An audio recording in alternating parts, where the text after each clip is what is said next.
télévision Futurs Médias mbokk yi ñu ngi leen di nuyu ñu ngi dikk ak yéen ci seen édition spéciale boo xam ni li ko tax a jóg yaakaar naa ne xam ngeen ko bu baax lu yëngu li ko yëngal daf koy ëpp doole ni ki tey ci suba sax mën nañu wax réew mi dund na loo xam ni daanaka lu doy waar la ci wàllu yoon wàllu démocratie wàllu liberté wàllu yu bëri.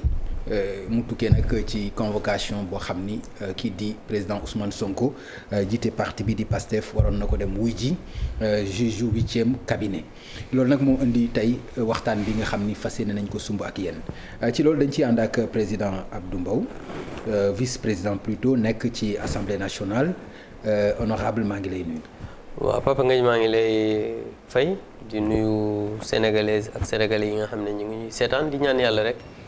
lépp lu ñu fi wax yàlla na doon lu jëriñ askan wi. di nuyu ñi ma nekkal ñëpp du ma leen tudd en attendant bàyyi la nga présenté leen. merci ci loolu ñu ci ànd aussi ak maître Abdou Kane moom nekkoon na OFNAC jiite woon na itam ñi nga xam ne ñoom ñooy avocat yi bokk ci mouvance présidentielle bi ñu ngi lay nuyu maître Kane. Pape maa ngi lay fay. maa ngi lay nuyu. maa ngi nuyu également sama naataango yi nga xamee ne nii ñoom nga ñu booleel ci débat bi. di nuyu téléspectateur ak téléspectatrices yi nga xam ni ñëpp ñu ngi ñuy seetaan di rafetlu bu baax également jataay bi. d'accord ñu ànd ci ak maître Moussa Diop moom mu nekkoon ancien directeur général bu Dakar Dem Dikk jiite itam alternative générationnelle AG jot na ñu ngi lay nuyu maître Diop. merci Pape maa ngi lay remercier di nuyu sénégalais yëpp yi nekk Sénégal ak bitim réew.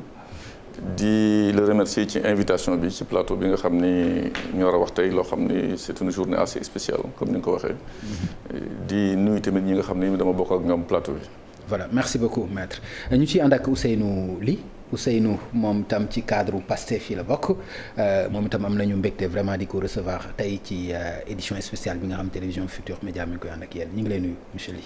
maa ngi lay fay Pape Ngagne di nuyu ñi nga xam ni ñoom laa bokkal jotaay bi jéggi leen di nuyu askanu Sénégal moo xam ñi fi nekk ak ñi nekk bitim réew ak képp koo xamante ni yaa ngi suivre émission bi. d'accord merci beaucoup alors pour camper débat bi dama koy bëgg a tàmbalee ci li nga xam ni gis nañu ko tey te am na lu ko jiitu ñu gisoon ko ci convocation boo xam ni jiitu woon na ñu joxoon ko. Ousmane Sonko mu waroon wuy ji gendarmerie lu jiitu ñuy lever immunité parlementaire am donc yooyu yëpp dafa am lu ma ci bëgg a xam mooy responsabilité bi laa bëgg ñu situer ko parce que gis nañu ci lu bari loo xam ne ànd na ak fitna gis nañ ci lu bari loo xam ne yàqu na gis nañu deret bu ci tuuru gis nañ ci tàkk-tàkk gis nañ ci yàqu-yàqu yoo xam ne bu ñu ko doon estimer tey jéggi na dayoo président Mbow ci wàllu responsabilité yi boo ko doon situer lan nga ma ciy wax. Pape Ngagne xam nga situer responsabilité yi ça va loolu dafay doon lu xaw a subjectif des fois parce que jàpp naa ne tey lu ñu yëkkati rek mën nañ ne kii am na ci responsabilité kii am na ci responsabilité sànq yaa ngi wax ne première convocation bi mais damay leeral rek et je parle sous le contrôle ñi fi nekk ay avocats lañ gendarmerie. maa ngi dégg ñu bari ñu doon wax ne député kenn waru ko convoqué loolu dëppoowul ak yoon règlement intérieur bu assemblée nationale di loi organique dafa wax ne un député ci article 51 ne peut pas être poursuivi recherché ou arrêté mais un député yoon may na ko mu convoqué ko. loolu sax nekk ci article bi. yoon may na ko mu convoqué ñu convoqué ko. d'accord ñu convoqué ko maintenant nag il est libre de ne pas répondre.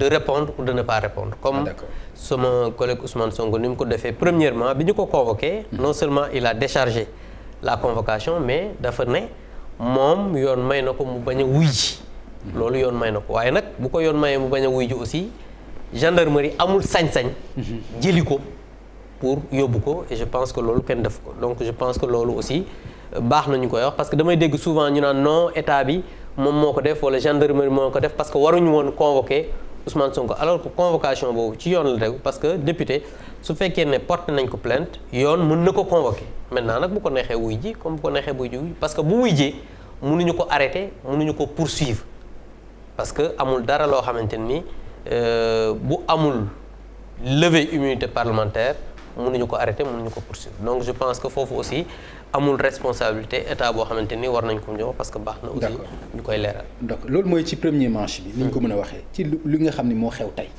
oui non mais li xew tey moi je pense que li ñu gis mooy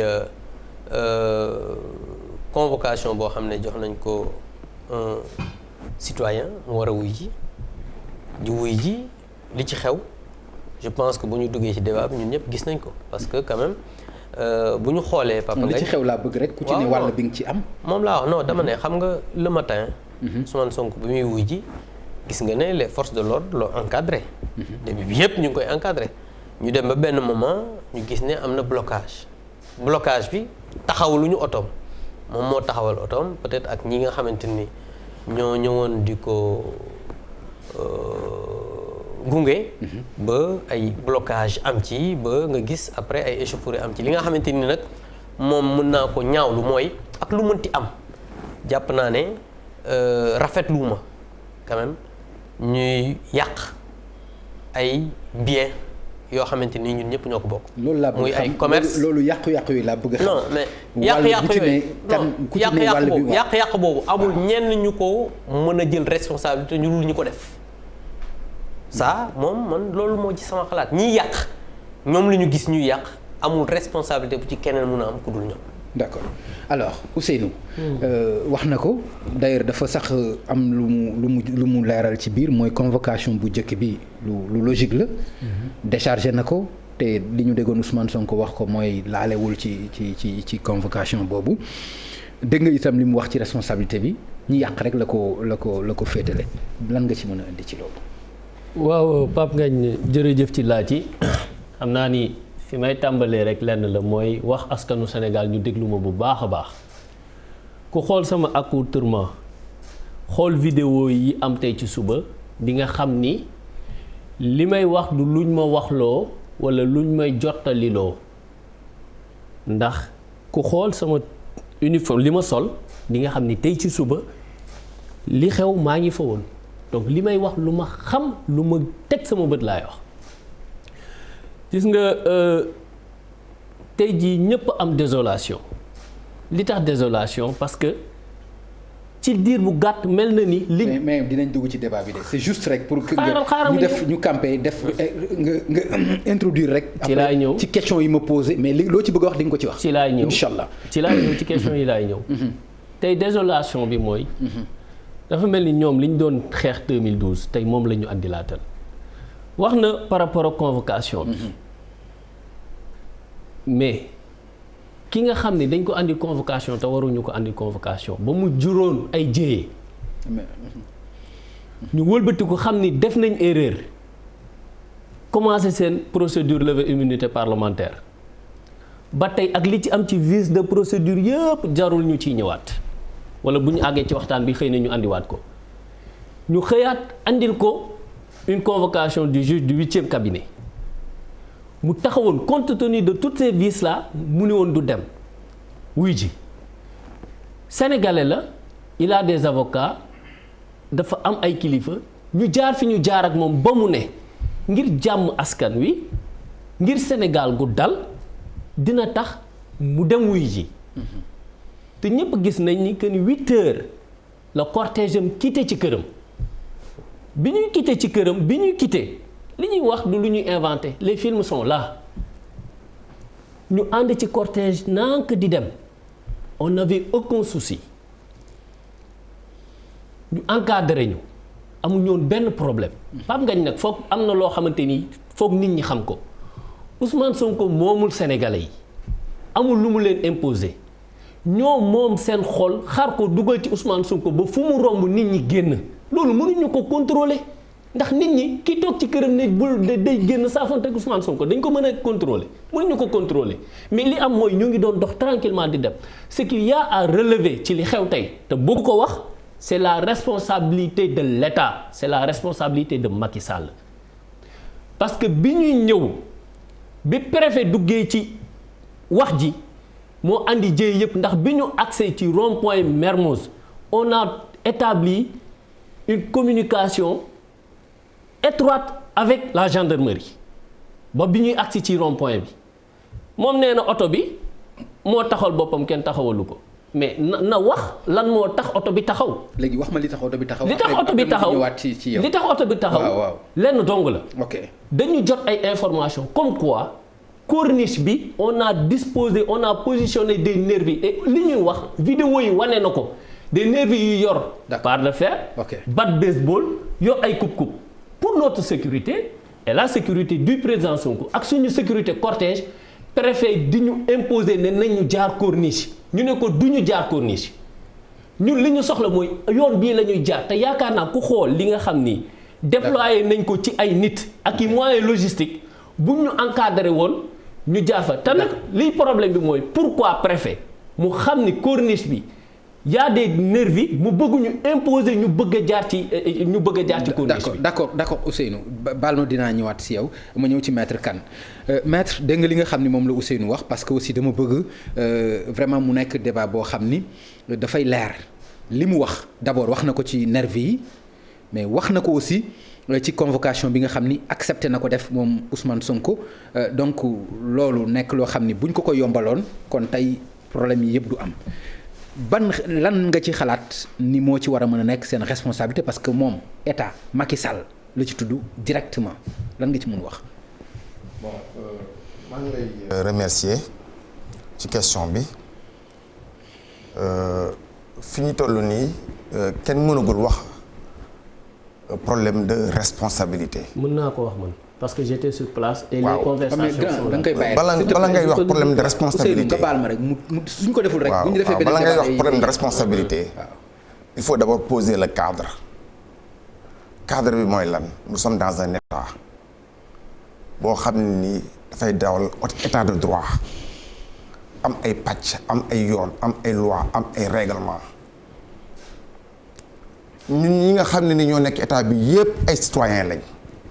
kenn ku nekk nga am ay devoir am ay obligation am également ay droit mooy sa àq ak sa yelleef. mais buñ ko sukkandikoo foofu itam buñ ko sukkandikoo foofu coow waruloon am. non xaaral koo xam ne am na sañ-sañu nag am liberté aussi ci dem ak ci dikk. non xaaral xam nga li tax may wax loolu. waaw maa ngi ñëw Pape xam nga li tax may wax loolu. mais buñ ko tegee foofu nag day yomb rek la. non xam nga li tax wax loolu. waaw parce que léegi dafa wax ne Ousmane Sonko moomul xolu Sénégalais yi.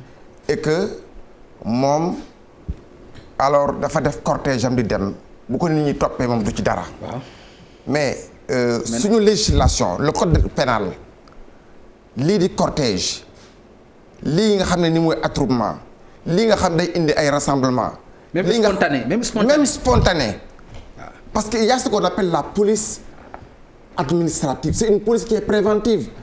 xam nga police rôle am nekkul rek sanctionner bu gisee ne kat lii fa mu jëm mun na am danger wala mun na am alors atteinte aux libertés individuelles wala mun na am ay préjudice matériel mun na demander à un citoyen wala à un groupe de citoyens de changer d'itinéraire c'est la police administrative qui est différente de la police judiciaire. Aujourd'hui li nga xam ne ñoom loolu la ñu def mooy police ne ko kat yoon bi nga jaar yoon boobu baaxul pour sa sécurité jëlal beneen yoon parce que boobu moo ëpp sécurité. ëpp tranquillité moo ko xam aussi. waaw mais information yi mu la wax dégg nga ko. mais information yi police am ak gendarmerie ñoom amuñ ko parce que ñoom ils ont cadré tout le terrain xam nañ effectivement fan moo am problème. fi nga xam ne ñoom mun na fa jaar du am problème ak fi nga xam ne moom bu fa jaaree mun na indi ay jéeya loolu moo indi donc problème bi kon nga xam ne nii bu fekkoon ne ni moom alors yow amoo autorisation préalable de former un cortège amoo autorisation préalable de former un défilé amoo autorisation préalable d'évacuer des foules ou en tout cas d'aller en masse avec des personnes bu dee sax ñaar wala ñett la au tribunal boobaa xamal ne yow bu ñu responsabilité di am yow yaa war a xool ba xam ndax yow li nga war a def de war nga ko def ndax bu fekkoon ne Ousmane Sonko j'espère en tant que responsable politique moom ñu convoqué ko mu xam ne nii bu jógee kat mbooloo dina ko topp. mais ñi ko convoqué war nañu xam loolu. waaw mais bien sûr mais moom itam moom moo war na mun a également organiser moom alors de façon à ce que qu'il puisse répondre à la justice sans créer aucune manifestation, aucun désordre, aucun rassemblement, ni aucun danger. En tout cas, lenn loo xam ne nii mun na porter atteinte aux libertés publiques et à la paix publique et à la tranquillité publique. Mais xam nga ni woote wu ko moom. non woote wu ko je sais que woote wu ko mais il y a été contraint parce que bu fekkee ne yow convoqué nañ la nga jóg. léegi kon ban responsabilité la ci am. non dama lay wax. comme il a été contraint. non parce que jot na convocation. xam nga jot convocation da nga war a wuy ji. waaw xam nga ni nga war a wuy ji ni ngay wujjee nag yow yaa ko war a organiser sa bopp. c'est pas à l'État de dire à Ousmane Sonko que tu. passé wul taal sa oto jaar ci yoon bi pour dem sa yoon. comment. passé wul nga taal sa oto dugg ci nga dem. mais bu fekkee ne ni yow da nga jóg yow kenn dugg sa oto de manière donc inaperçue. yow kenn aussi ci leader politique bu toll noonu. xam nga ni loolu mosoo gis ci Sénégal. waaw dama lay wax rek bu fekkee na nga jóg de manière de façon inaperçue. waaw am na heure boo xam ne bu ci jógoon xëy na par exemple dem uy ji kon xëy na mbooloo moom yëpp du ko topp. ok waaw man loolu laa xalaat quoi. parce que moom xam na ne c'est une personne importante c'est une personne boo xam ne itam dafa am qui est influente donc loolu ay paramètres la yoo xam ne nii war na ko calculer ci organisation ak ci ay démarches am. voilà maître Kane merci beaucoup maître Diop maître Kane dugg na sax ñun ci police administrative ak judiciaire dugg na ñun aussi ci autorisation cortège ak yooyu yëpp waaye li nga xam ne bëgg naa ñu ñëw ci rek mooy ndax gis nga ci responsabilité ak fan nga ko mën a situer pour yow.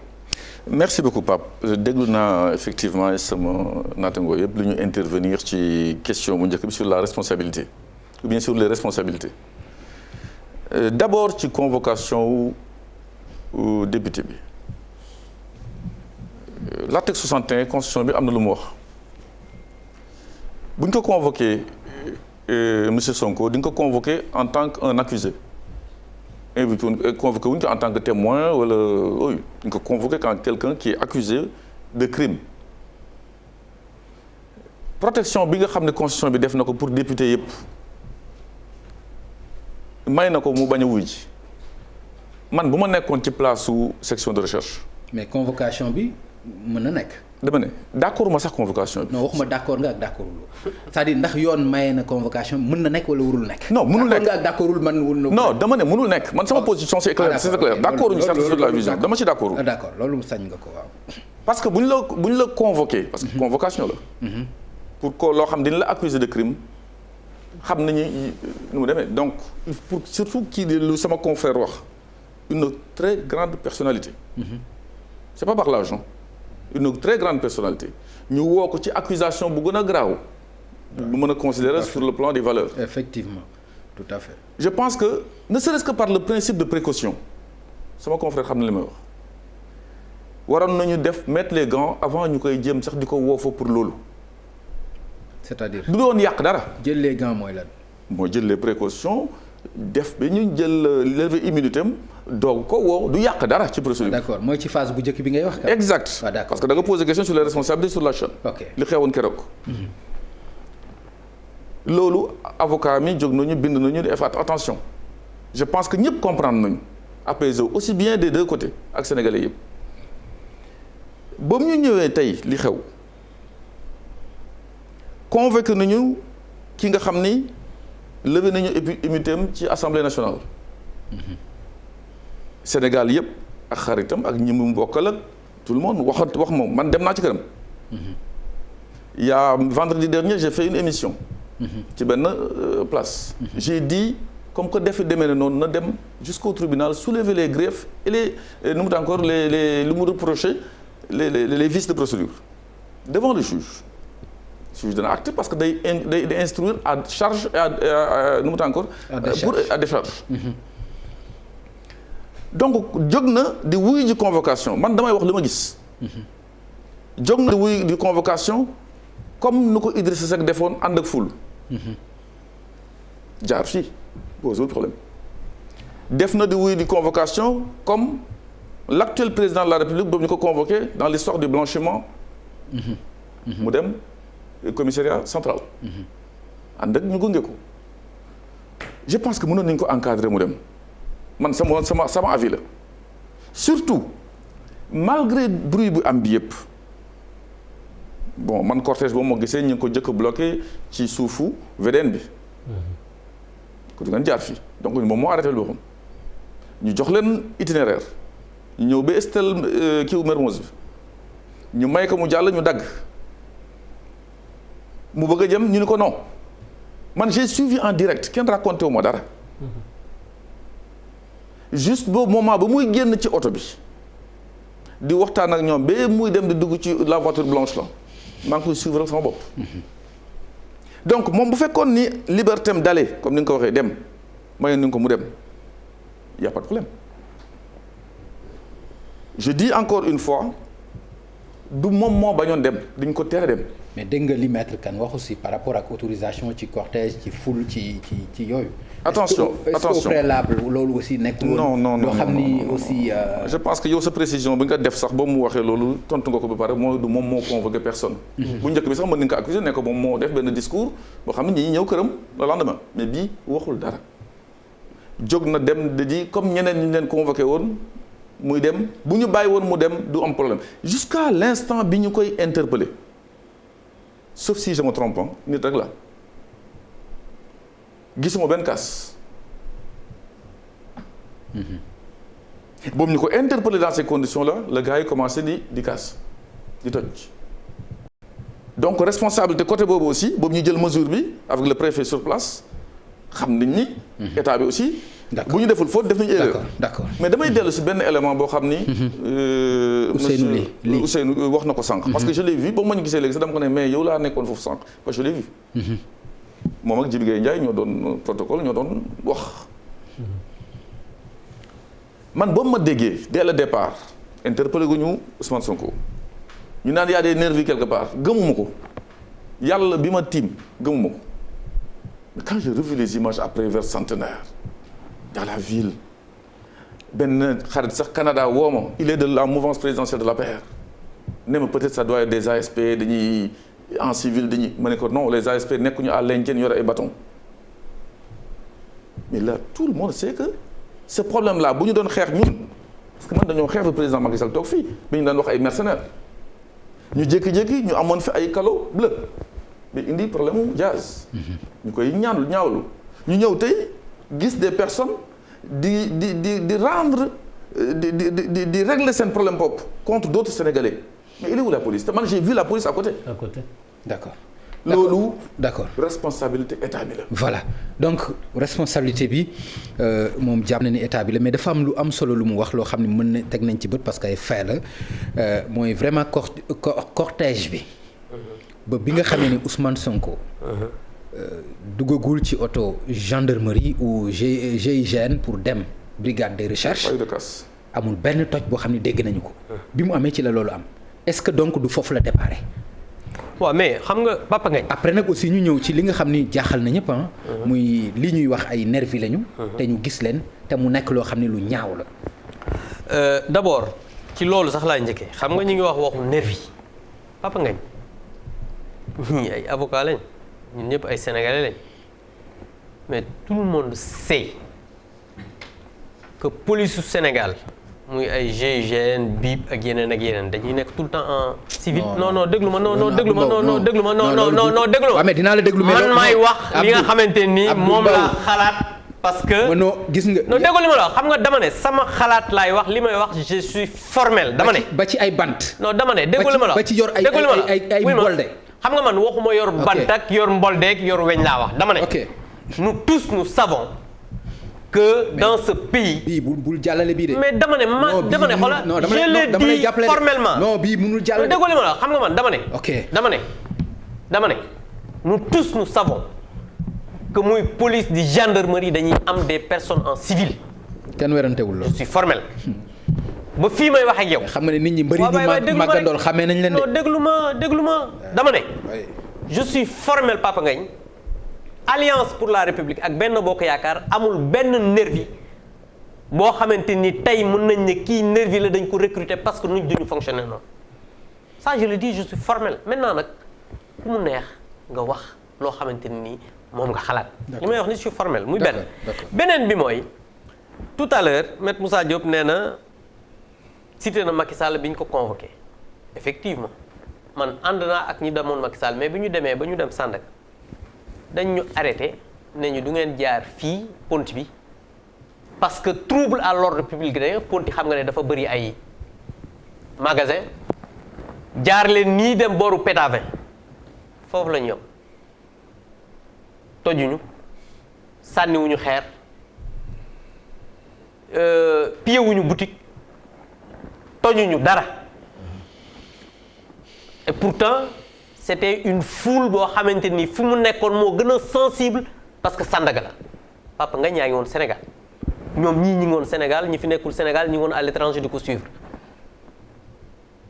donc loolu c'est un exemple boo xamante ni nii c'est pas parce que suñu leader ma nga commissariat xamuñu ndax dina génnam déet que dañoo taal réew mi on est resté zen parce que xam nañ ne kii amul dara loo xamante ni boobu mën nañ ko toppee muy beneen bi Maître Moussa Diop mi wax sànq d'accorduma xam nga d'accorduma ak normal du benn Maître Moussa Diop avocat nga yow sa bopp xam nga yoon parce que xam nga ne xam naa ne xam nga yoon mais une convocation pour un député xam nga ne c'est légal mais yaa ngi wax ne way waroon nañu jël ay gants ak c'est pas question d'accorduma ak jël ay gants mais convocation bi c'est pas illégal loolu laa wax maintenant lu illégalul légal ñu def ko wàññiwul dara Papa Ngagne loolu laa ci bëggoon wax beneen bi mooy par rapport ak li nga xamante ni am na Papa Ngagne gis nga bu ñu naxante xam nga mooy lan mooy ñu nekk ku ci nekk rek bëgg a wax jëmale ci sa bopp xam nga une responsabilité su amee comme ni nga ko waxee ku ci nekk na wax li nga xamante ni moom nga gëm jàpp ne lii moom mooy sa aqlay taala gis nga man gëm naa ne tey te loolu maître wax na ko sànq Papa Ngagne sànq bi ngay wax ak Barthélemy wax nga ko police yow ni nga amee sañ-sañu dem doxi sa soxla wuy ji tribunal mais noonu la beneen sénégalais bi Papa Ngagne Moussa Demba am sañ-sañ aussi dox soxlaam te yow miy maître Moussa Diop li ngay nekk avocat soo jaaroon fii ñu ne la police ne la fii sens interdit la mënoo fa jaar fee ngay jaar foofu ngay jaar mais je pense que su fekkee ne police moom jàpp na ne parce que man maa yéen a ngi wax yéen a ngi suivre ñun ñëpp suivre nañu aussi le GIGN yow yaa ngi foon GIGN ñëw nañ ñoom seen bopp ngay dégg ñu naan ko mën nañ la jàpp escorter la assurer sa sécurité te dara du ci xew donc ñooñu buñ ne ko nañu jaar fii c'est parce que jàpp nañ ne mais mu jaar foofu non seulement moo gën sécurité mais aussi ordre public bi ñoom ñoo mën a gën a xam maître wax na ko sànq aujourd'hui la police les informations yi mu mën a am par rapport à la sécurité des biens et des personnes amul kenn ci ñun koo xam ne war na ko mën a am donc je pense que bu fekkee ne ñëw nañ ba foofu ñu ne bu ngeen jaaree fii baaxul jaar leen nii je pense que li sage li responsable moom mooy nga jaar foofu soo fa jaarul responsabilité bu fa mën a am yaa ko gàttu. voilà monsieur Ly ay la yooyu nag li mu wax war nañ ko mën a dégg parce que nag bu fekkente ni GIGN gendarmerie wax ngeen leen seen ay crainte li ngeen di tiit ñu ne leen dinañ ko assurer dinañ ko assumer nañu jaar nii naxante ak yéen mais li gënoon correct gënoon respectueux mooy ngeen def loolu bu ngeen ko defoon coow mën na bañ am lan moo tax defu leen ko. xam nga dafa wax ne GIGN dañu wax ni xam nga moom newu fa woon mais dafa ne ci seetaan la gis ñun ñi doon communiquer ak les éléments du GIGN doon communiquer ak gendarmerie xam nañ ni ñu ngi woon ci yoon bu baax pour dem wuyu ji maître dafa wax ni amuñu droit def cortège mais bu fekkoon ne amuñu droit def cortège kon Ousmane Sonko du génn këram parce que oto yi lenn dong la oto moom ak oto sécurité loolu mënuñu ko bañal waaw wala déet am na droit yóbbu sécurité donc cortège bii ñuy wax nii otoom la ak oto sécurité yi amul leneen pour firndeel ne la yaa ngi koy wax sànq que ni fi ñu njëkk a bloqué moo nekkoon ci VDN bi bu ñu ñëwee dañ ne dañuy jaar noonu ñu ñëw gendarmerie ne non fii mënul leen fi jaar expliquer ñu jëlaat nank yoon bi jaar Mermoz bi ñu agsee Mermoz man li may wax nii du lu ma seetaan ci télé. J'étais sur le terrain. On a communiqué avec la gendarmerie, on a communiqué le GIGN et que maître wax na ko di nga première échauffourée yi bi mu amee ñun suñu oto yi bougé wuñu demuñu fenn fi ñu taxaw lañ taxaw sécurité bi taxaw gendarmerie dàq mbooloo mi tijji cordon bi ñu romb suñu oto yi romb kon bu fekkoon ni mbooloo la keñ bi ñu agsi Stèle Mermoz boobu noonu kon àndatuñu mbooloo amatuñu mbooloo parce que ñu ngi leen bloqué ca Mermoz ca kaw mais bi ñu agsee mais ñun tamit xam nga faut pas que ñuy jouer ci conscience su Sénégalais yi wala bëgg leen nax parce que li mu wax dafa grave bu nee li ñu gis tey ci nervi bi dafa njort ni police ak gendarmerie la yu nekk en civil kon dafay accuser que ni police ak gendarmerie dañuy nekk en civil ci manifestation yor ay jaasi yor ay barre de fer ak bat de baseball di dàq nit ñi di leen dóor parce que loolu parce que yow bu fekkee ni kon ñooñu noonu fan la leen di def parce que li may wax nii du lu ma inventé Sénégalais yépp teg nañ ci seen bët gis nañ ay nit yu yor seeni oto def ci ay yet di dàq nit ñi di leen dóor mais ñun nee na police ak gendarmerie dañuy am information c'est tout à fait normal mais ñun tamit nous sommes un parti organisé ay kilifa lañ dañuy am ay information te nag ñi ngi ko sekkal dañ leen xam dañu saay-saay googu noonu nag moo tax ñu positionné woon ay nervi ci corniche bi bëgg ñu obligé jaar fa pour lan mais loolu nag non mais il faut aussi nga wax ñu comme yéen ay kilifa ngeen te mais léegi fa laay ñëw di nga Pape Ngagne waaw Ousmane Sonko dañ ko accusé moom la maître wax amul benn notification buñ ko bindal ne ko waroo jaar fii wala jaar fii gis nga li ñu nee naa la li ñu déployé ci camion gendarmerie déployé ko ci GIGN Pape Ngagne buñ ko defoon cordon ci ñaari côté kon balaa 30 minutes àgg nañ tribunal parce que nee naa la mbooloo mi ko njëkkoon topp bloqué nañ ko ci Mermoz donc bi ñuy ñëw ci Stèle Mermoz ñun suñu oto yi rek a fa nekkoon mais dafa am nag loo xamante ni c'est ça qu'il faut souligner te yaakaar naa Sénégal yépp gis nañ vidéo yi bu ñu demee ba préfet nous on communique avec la gendarmerie nee nañ ñu on va s'organiser on va trouver une solution et je salue li may wax ki ñu fa njëkk a yabal il a été vraiment serein ñu établir une communication pour trouver une solution pour dem mais ba préfet bi ñëwee gis ngeen vidéo yi bi muy wax naan ñu force corniche ngeen di jaar ñun nag ñu wax ko li tax du ñu jaar corniche beneen bi Ousmane Sonko am na sañ-sañu ne moom yoon bii lay jaar. xam nga loolu aussi non loolu aussi non c'est-à-dire déglu ma bu ñu nekkee ci réew préfet ñëw taxaw gendarmerie ñëw taxaw ne la fii ngay jaar mais waruloo fa nekk naan du ma jaar fii ak fële laay jaar. Pape Ngagne nee naa la waxtaan noonu nañ ba ñu nar a trouver solution mais préfet bi yéen a ngi ci vidéo bi bu muy wax naan allô monsieur le ministre li may wax du lu ma inventé vidéo yaa ngi circulé nit ñaa ngi koy gis donc xam nañ ni lañu fa def ordre yi ñu jot la mooy ñu bloqué ñu ca rond point ba du ñu dem du ñu dikk pour que lan ñu mën a trouver seeni charge yi nga xam ni moom la ñu toppee Ousmane Sonko c'est l'attitude du préfet qui est sous les ordres du ministre de l'Intérieur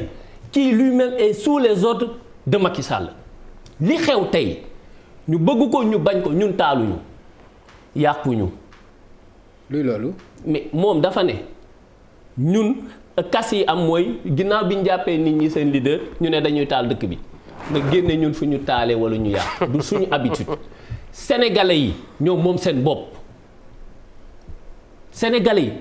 bopp ñun mësuñoo woon nit ci taal ak yàq mais nag bu fekkee ni attitude bi ñu am parce que. donc li xew da nga ci bëgg a génne seen ay militants. mais ñun Pape Ngagne. non damay laaj rek aussi il faut aussi nga objectif ci li ngay wax. et puis assumer ko mais bu ma fi toogee fii. non assumer ko aussi. bu ma fi li xew doo ma ni da nga ciy génne ay militants. bu ma fi toogee fii. waaw lu may assumer laay wax. waaw. taal ak yàq mësta bokk ci aada yi non déglul li ma la laaj aussi non monsieur Ly non li xew ñi gis ko. waaw da nga ci bëgg a génne militant parce que bëgg ko jiiñ Sénégalais yi noonu rek quoi. mais pourquoi nga bëgg ñu doon militant. non waxuma loolu de. non da nga ni Sénégalais yi la. non dama ne pourquoi nga bëgg ñu doon militant Pastef. parce que seen leader la ñu convoqué. waaw seen leader la ñu convoqué ki nga xam ni mën na andi nervi mu yor ay batte de baseball pour coach un leader politique mënta andi ay nervi pour ñu taal ak yaa.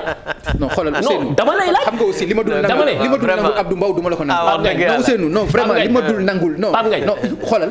hypothèse nga teg non dañuy waxtaan hypothèse nga teg. waaw da nga ne li ñu gis ñan ñoo ko def nga ne duñu mënuma la wax ndax duñu militant Pastef ma ne la pourquoi nga bëgg ñu doon militant Pastef. mais mënoo leen cee génne. mais pourquoi nga bëgg tey ji nga jàpp ni ay militant Pastef. mais ndax mën nga leen cee génne. mais déet pourquoi yow. mais Ousseynou laaj bi dafa leer. mën nga leen cee génne wala mën Pape Ngagne ndax mën nga leen cee génne. pourquoi yow nga bëgg ñu doon militant Pastef. non attends. déet. mën nga leen cee génne. ma ne yow pourquoi nga bëgg leen ci dugal. ok ndax nag ki nga xam ni dafa jël ay 200 nervis tas leen ci dëkk bi tas leen ci benn itinéraire nombre bi léegi. nit boobu noonu mën na jël ay nit tamit fay leen ne leen tojal leen ma kaasal leen jàpp leader Ousmane Sonko jàpp gi ñu jàpp le président Ousmane Sonko nee naa la violence mës na nekk ci ADN Pastef ak li ñu mës a attaqué yépp ci réew mi ñëpp seedañ ni riposte amu ci ba tax na biñ koy ñëw sax di ko jël ñëpp gis nañ dal gi mu àndal amul riposte. du résistance kenn mënatee wu ko. kenn mënatewu ko kenn mënatewu ko ok. kenn mënatewu ko waaye nag dafa am loo xamante ni. non moom la doon wax depuis le début c'est la résistance. d'accord mais. d'accord ñëpp gis nañ ni li xew tey. Pape Ngagne non c'est pour une fois nañ ko wax te dee seen responsabilité la. d'accord alors maître Kane. oui seen responsabilité dafay ñëwaat lu bari mais fi ma bëgg ñu taxaw ci mooy ci charge yi nga xam ni chargé nañ ko Ousmane Sonko ba tey mu jël ci garde à vue ndax loolu nekkul lu doy waar itam parce que ci cortège koo xam ni mi ngi dem da nga ko convoqué mu nekk ci yoon bi di ñëw blocage am te blocage bi am ñëpp gis nañu lan moo ko sabab lan moo ko indi ba mu wàcc pour dugg ci oto pour dem parce que ay avocat am jël si nañu ko parce que dégg naa ay avocat am aussi ñu ne dañu wax le juge mi ngi yéex nañu dem jël ko ci suñu oto indi ko mais bi ñu ñëwee ba Ousmane Sonko di wàcc di dugg ci oto bi mais gendarme yi ñëw ni non dañ koy arrêté dañu jot ay instructions dañ ko war a arrêté mais est-ce que loolu vraiment nekkul lu doy waar ci démocratie ci liberté ak fi réew mi toll est-ce que loolu itam du tax ñu ne responsabilité yii xew am ngeen ci wàll. bon d'abord man damay condamner la violence de quelque bord qu'elle se situe ou qu'elle provienne parce que État démocratie confrontation des idées la confrontation des programmes la confrontation des projets de société la dialogue la concertation la pour jëmal réew mi kanam. d'accord loolu c'est important. c'est très important léegi allez-y ci suma et que ci charge yi. seul l'État a le monopole de la violence organisée et de la violence institutionnelle. kon mooy li ñu gis tey. non du loolu. non. mais dama lay wax rek. non. bon dama lay wax baal ma nga wax li nga wax ci olof. baal ma nga wax ko ci olof. waaw dama lay rek. waaw. dama wax ne la. maanaam sañ-sañu. force waaw doole sañ-sañu def fitna. non doole. waaw waxuma fitna. non violence. non dama leen la doole laa wax. ah mais non. non waxuma violence. non violence yaa ko bëgg a tekkee doole. non violence. mooy li ñu gis tey laa wax. mooy doole boo xam ne dafay. da nga ni état rek organiser moo am sañ-sañu def. mooy doole buy organiser. mu légitime buy organiser l'État moom mooy violence légitime kooku État moo ko yor gendarmerie moo ko yor police moo ko yor ak institution yi ñu ko délégué bon donc bu ñu waxee afi waxu nervi man loolu mënuma ci addu et je pense que. pourquoi mënoo ci addu. tax mënuma ci addu gisuloo ko. non parce que du ma ne man gisuma ko parce que xamuma ñi nga xam ne nii man xamuma leen ndax xamuma je sais que depuis 2012 bi nga xamee ne nii élection yi passé na ñi nga xam ne yoroon nañ leen nga xam ne nii APR ñoom ñoo nekkoon ay milices nga xam ne nii ñoom ñoo ànd ak président di ko jàppale bi président faloo daf ko dissoudre. te ay milices lañu woon. non depuis non ay milices nga ma wax. non c'est-à-dire que ni ma la ko wax ay garde corps lañu woon ñu ko doon protéger di assurer sécurité am parce que ku nekk xam na président fi mu jaar ba yegg si fi mu yegg si donc je veux dire simplement que concernant li nga xam ne ni moo tax tey ñu appréhender ñu jàpp Ousmane Sonko mooy trouble à l'ordre public. loolu nag am na sax lu ba ci jot a wax trouble à l'ordre public mooy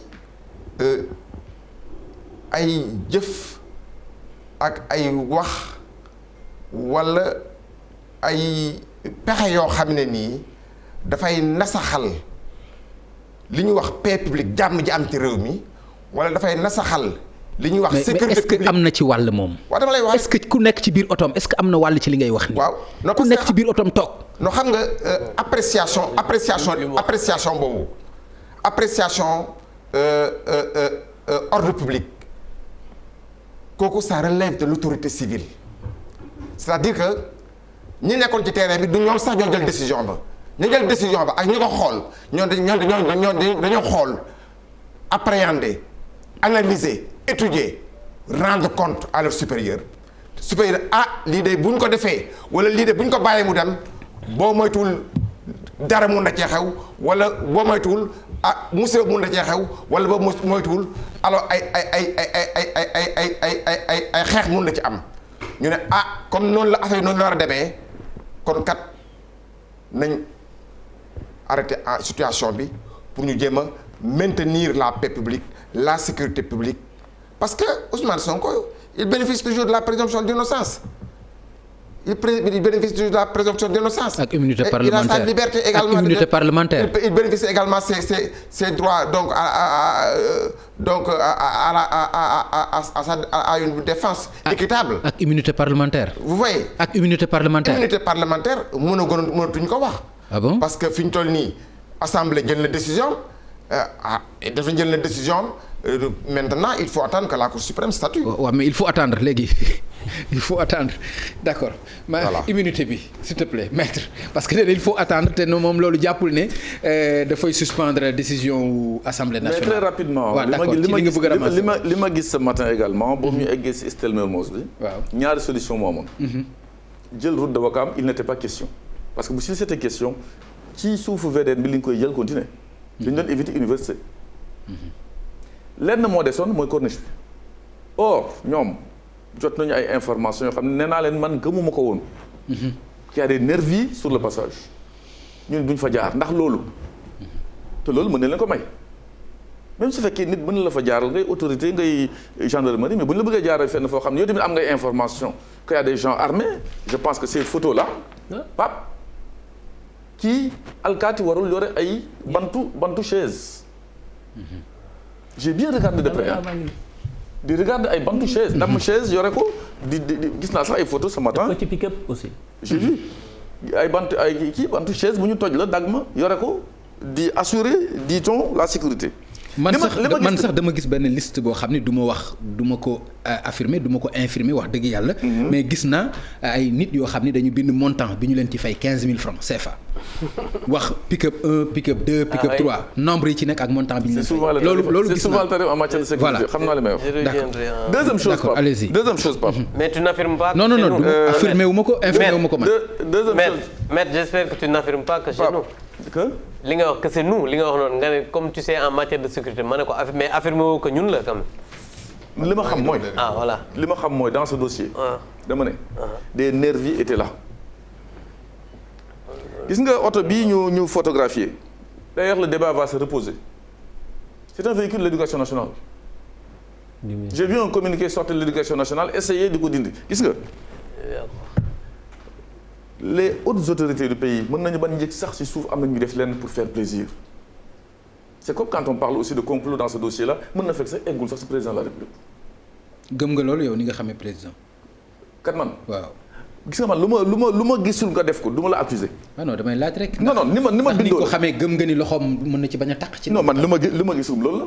mooy taqu ci moom président taqu ci. gis nga président ànd naag moom suma président la ba 2024. non damay laaj non jamais répondre sa question. waaye ni ko xam ci moom laay wax Sonko waxee est-ce que noonu nga ko gëmee que moom moo ci nekk si ginnaaw moom Macky Sall. li ma ànd ak moom. ba léegi. j'accepte de dire que gëm naa ne du moom. ci li ma xam laa wax de li ma xamul nag parce que man j'étais pas un travailleur ou fonctionnaire proche du président de la République. ok j'étais un DG loin excentré ni même pas ministre. bon kooku c'est clair deuxième chose mooy li nga xam ni présomption d'innocence ça profite au prévenu mooy Ousmane Sonko. accusé nañ ko léegi de trouble à l'ordre public. dama ne mais bi ñu koy interpeller y a pas de trouble c'est après l'interpellation qu'il y a eu du trouble. loolu tamit il faut quand même le préciser. c'est des choses qu'on a vues mooy loolu. te boobu ñu ko jëlee tamit ba yóbbu ko ba fi ñu ko yóbbu cortège bi benn caillassage amul. donc c'était possible donc man loolu laa ciy wax pour le moment xam tamit ni également sur l'histoire de l'immunité parlementaire def na recours confrère def na recours devant le Conseil constitutionnel pas devant la Cour suprême ce matin une décision boo xam ni jël nañ ko l'Assemblée nationale dindi immunité mu am droit de recours def ko dans le temps mais je pense que mën nañu bàyyi ba Conseil constitutionnel prendre cette décision que je considère décision recours bi c'est suspensif parce que chaque fois fu ñu dindee l'aspect suspensif ça va vers la CREI xam nga l'histoire de la charge de la preuve bu ñu dindoon également day indi ay problème en matière de droit mais nga xam ne dëkk boo dem kenn dootu reconnaître décision boobu le principe de double degré de juridiction gis nga en civil en pénal ku ñu fi kii je pense que léegi-léegi sax Barthélémy Dias mi ngi ko doon wax ku ñu fi condamné pour expulsion sa kër en civil soo defee appel c'est suspensif le pénal c'est suspensif alors on veut aller où c'est suspensif confrère sinon génneel leen ma article bu naan c'est pas suspensif Abdou Mbow yor nga article bi. waaw man. parce que loolu c'est important aussi. non c'est très parce que important loolu bu fekkente ni c'est suspensif mooy wane ni tey jii Ousmane Sonko bi nekk ci loxo gendarmerie mi ngi fa muuroo maanaam sango immunité parlementaire am. xam nga maître je veux juste qu'on m'amène le texte qui dit c'est pas suspensif. xam nga maître te loolu bu amee aussi loolu. xam nga maître waaw avocat la. je connais que c'est un très bon avocat je le connais. bon man aussi je suis un parlementaire. te droit moom xam na ne droit am na droit parlementaire ak pratique parlementaire. droit c'est ce qui doit être. non on parle pas des actes on parle de ce qui doit être. ak jurisprudence non déglu ma rek. le droit c'est ce qui doit être. maître da nga wax ma déglu la donc déglu ma. maa ngi lay déglu. voilà donc je pense que Assemblée nationale au nom de la séparation des pouvoirs laa wax ne peut attaquer des délibérations du Conseil des ministres.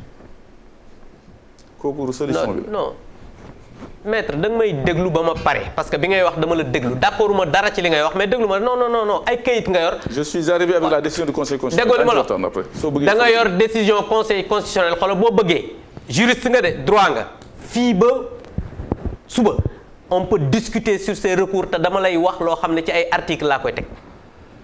article 74 bu constitution dafa wax ne ay textes de loi. convention internationale mën nañ ko attaquer au conseil constitutionnel mais gis nga au nom de la séparation des pouvoirs benn juridiction wala benn pouvoir mënul attaquer loo xamante ni pouvoir beneen moo ko jël dama lay jox ay firnde tey jii waa déglu ma rek non déglu ma damay wax mu leer gis nga tey jii après mën nga lire ay kayit mais li ma lay wax mënoo ko dindi waaw déglu ma rek décision constitutionnelle mën nga ko lire mais dama lay wax lii lever immunité parlementaire la su fekkoon ne ñoom dans le recours soo ko amul après mën naa la ko jox ci exposé des motifs bi ils ont cité ñu ne réquisitoire boo xam ne dafa viser X alors que dans les documents de la commission ad hoc pour lever immunité parlementaire amul benn yoon je dis bien benn yoon muy lettre juge d'instruction bi bu procureur bi ak bu ministre de la justice boo xam ne am na X muy beneen bi mooy. mais loolu nag doy na waar. waaw déglu ma rek dafay wane ni kon li ñuy wax ci kaw ak li ñu def ci suuf am na différence. parce que dama lay wax ñoom les députés ñi nga xam ne ñoo bind recours bi ils étaient à la commission ad hoc Papa Ngagne mosoo dégg ñoom ñu wax ne à part les lettres là. am na 15 documents yoo xamante ni jot nañ ko au niveau de la commission ad hoc bu jógee gendarmerie mosoo dégg sama gars yi wax ko donc ce qui veut dire que le dossier bi nga xamante ni moom lañ jot mu jógee ci garde des Sceaux bi dañu ko motiver ak 15 documents yoo xam ne day wane ne dafay viser Ousmane Sonko ñu ne lii moo tax ñuy demander lever immunité parlementaire ci biir toujours seen recours bi ñi ngi viser article 32. article 37 ak article 44 bu règlement intérieur bu assemblée nationale bi nga xamante ni moom mooy loi organique biy jeex règlement intérieur assemblée nationale article 32 lan la wax article 32 day wax commission spéciale temporaire yi nga xamante ni moom la ñu mën a def muy commission d'information ak commission d'enquête non damay wax pour mu leer mais non c'est important parce que dégg naa li nga wax li ma ci mën a jàpp rek mooy oui mais non parce que sénégalais yi ñuy déglu non sénégalais yi ñuy déglu il faut que ñu wax xam ne recours bi baaxul moom laay expliquer parce que xaar leen décision. non mais attends non mais vous m'écoutez Maître Kane vous m'écoutez balaa ngay attendre da ngay jot lu recevable dama ne dans le recours. non mais pourquoi ñu répondre ak seen récépissé. non mais attends boo ñëwee déposer. dinañ la jox récépissé non attends non dama ne ce recours là mënul suspensé parce que xam nga lu tax. parce que dafa doon loo xamante ni mënuñu ko attaquer loo mënul attaquer mënul suspendre une décision je suis formel dans ce que je dis bu liiree une décision je reviendrai dans ce que je dis parce que ñoom dañu nekk dans la manipulation d'accord merci de l'opinion yow Souleymane yow laa ko waroon jox de mais comme maître daf ko demandé c'est important Pape li ma lay wax oui mais su waxee je reviens sur ça parce que moom warul jox sur cette affaire gis nga man li may wax dama koy teg ci ay kayit allez-y j'ai l'impression que Abdou Mbow mi ngi def juge parti atia gis nga fii kii jël décision bi ce n'est pas Abdou ce n'est pas l'Assemblée nationale du man du keneen c'est le Conseil constitutionnel qui ne s'est pas encore prononcé sur la recevabilité si c'est fondé ou c'est pas fondé li ngay jugé nii. Abdou loolu war nga ko mën a nangu. si c'est fondé c'est pas c'est pas moi non parce que li may wax dama ko xam xoolal man je suis un parlementaire li may wax dama ko xam ba pare dama la citer ay articles moom na lire li muy wax Pape je termine je termine gis nga argument bi muy wax c'est un argument lorsque le conseil va prendre la décision naan c'est fondé ou c'est pas fondé nous sommes incompétents ou pas c'est le mot incompétent maître wëral dama ne la décision là concerne le cas de Khalifa Sall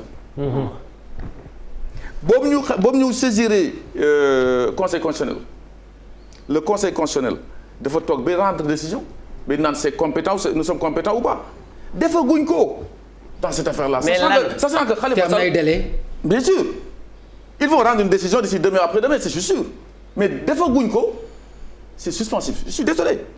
D'accord. C'est que xam nga man même pour ne pas je reviens sur ça xam nga man je ne reviens pas sur suspensif ou pas xam nga moom mi ngi wax ne dafay lire décision man dama ko wax ne ko recours bi baaxul parce que mënuñu attaquer non mais li ma lay wax c'est très clair xam nga man ba léegi dama la citer ay articles mais yow da ngaa jël këyit voilà wane ko te liiroo ko j'ai donné une décision du conseil constitutionnel. Non mais ban donné donné da ngay wax Sénégalais man li ma lay wax dafa leer décision du conseil constitutionnel. maître li ma lay wax moom avocat nga de mais mënoo ko dindi. D'accord. Je suis formel. Dans le monde entier. waaw.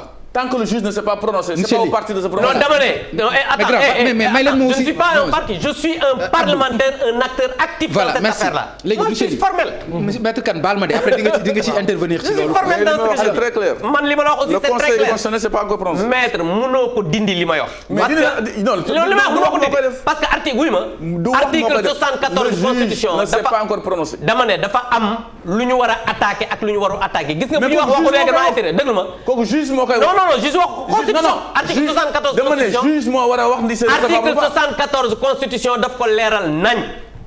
kooku mënoo ko dindi. je suis désolé je suis désolé mais mënoo ko dindi. ma ne yow da nga comporté comme si la décision mooy incompétence. dama ne yow yaa ko war a wax man daal article laa la wax. yoon laa la wax le juge ne s'est pas encore prononcé. ma ne man constitution laa la wax. mais yow ba tey da ngay wax rek. 492. mooy ban article yow fan la ñuy wax ni c'est pas suspensif. non man li ma la wax c'est clair mais. Pape nin la woon na texte bu naan c'est pas suspensif. non dama ne li ma la wax daal c'est clairement j'ai parlé sur la régularité de ce que les gens ont fait parce que j'ai été un acteur actif dans cette affaire-là te li ma lay wax. mais président nag fii plateau bi yaa fi kilifa. je suis désolé mais il faut mais nga may ñu nag aussi. mais c'est très bien non nga may ñu nag. non nga may ñu alors léegi monsieur Ly par rapport ak recours bi bu fekkee mën nga ci aborder y a pas de souci mais charge bu bees bi nga xam ne fekk si na yeneen charge lépp ci kaw Ousmane Sonko nan ngeen pare pour mën a génn ci loolu par exemple bu ñu ñëwee ci viol bi ñëw ci insurrection bi ak nga xam ne c'est criminel ba mu am ñu ci jot a jël mandat de dépôt te ñu xam ne aussi mënu ci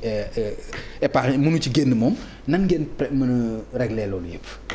benn question laa lay laaj pourquoi nga ne mënul dañ ko dugal ci insurrectionnel ci lu ma xamul wala. non peut-être xëy na mën naa juum ci loolu. mooy dossier bi nga xam ni mooy li ñu charge yi nga xam ni moom la ñuy jël mandat de dépôt jël. waaw par charge yi moom dugaluñ ci appel. non amul problème en fait comme nit ñi dañu seetaan da nga ko wax c'est important je suis d'accord je suis entièrement d'accord.